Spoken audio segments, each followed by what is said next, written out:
घड्याळाची किंमत तर घड्याळ तर एवढं आहे, घड्याळाची काय किंमत आहे ना. ठीक आहे, तुझ्या घड्याळाची किंमत मी जास्तीत जास्त 20 रुपये देऊ शकतो. त्यावेळेला तो मुलगा त्या झालेल्या गोष्टीची सगळी हकीकत त्याने आपल्या वडिलाला येऊन सांगितलं. वडिलांनी त्याला पुन्हा एकदा सांगितलं की हे जे घड्याळ आहे ते सोनाराकडे घेऊन जा. मुलगा तसाच त्या सोनाराकडे ती घड्याळ घेऊन गेला.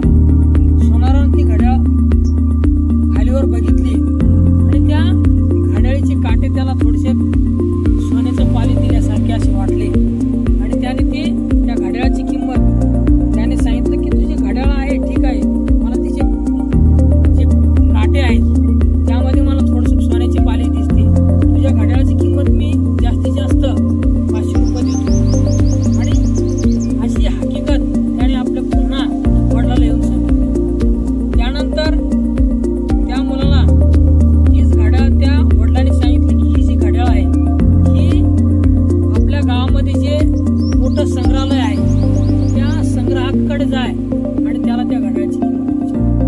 त्यावेळेला तो मुलगा ती घड्याळ घेऊन त्या संग्राहकाकडे गेला आणि त्याने ती घड्याळ त्याला दाखवली. त्यावेळेला त्या संग्राहकाने ती घड्याळ खालीवर बघितली आणि त्याला अतिशय आनंद झाला आणि त्याने सांगितलं की अशा प्रकारच्या या ही घड्याळ आहे, अशा प्रकारच्या घड्याळे मी बऱ्याच दिवसापासून शोधतोय, परंतु मला ती घड्याळ आतापर्यंत माझ्या हाती लागलेली नाही. परंतु माझं भाग्य आहे की आज ही घड्याळ मजबूत चालून या माझ्या माझ्या संग्रहालयात आला आणि ती मला देण्याची तुझी इच्छा झाली.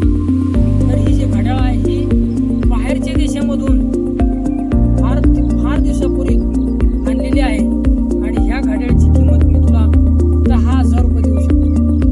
तर तू मला ती घड्याळ दिली तर माझा फार मोठं माझ्यावरती तुझे फार उपकार होतील आणि मला फार समाधान मिळेल. मित्रांनो, ही सगळी झालेली हकीकत त्या मुलाने पुन्हा आपल्या वडिलाला येऊन सांगितली. वडिलांनी या सगळ्या गोष्टीचा त्या मुलाला सार सांगितलं की हे बघ, माणसाचं असंच असतं की ज्या व्यक्तीला तुमची गरज आहे, ज्या व्यक्तीला तुमचं महत्त्व आहे ते निश्चितच तुमचा मान ठेवणार, तुमचा सन्मान करणार. परंतु ज्या लोकांना तुमच्या बाबत कोणत्याही प्रकारची गरज नाही,